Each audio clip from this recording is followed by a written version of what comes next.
ഭഗവാൻ മുരത്രേ ഉലകെ കച്ചലായ അയലെങ്കോൾ മാരരിവനോത്തോൾ അരനി மலமிசையாகினால் மானது சேர்ந்தால் மிளமிசை நீண்டு வாழ்வார் வேண்டுதல் வேண்டாம் மிளனறி சேர்ந்தால்க்கு யாண்டும் இன்பையில இருசேயம் சேர இறைவன் பொருசே புகழ் புரிந்த மாட்டு நன்றி.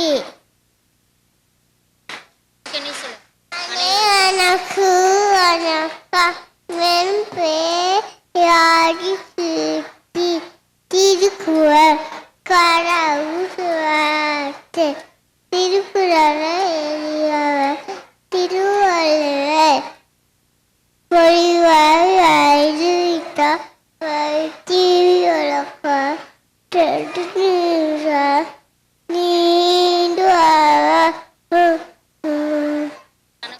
தனக்கு ஒன்று இல்லாதா யாசேட்டா கல்லா மணக்கவலை மாற்றல் அரிது கோழி பொடியால் குணமிழாவே என் குணத்தால் தாழே வந்ததா தொலை பிறவி பொருட்கள் நீடுவார் நீ நன்றி சேராத நன்றி.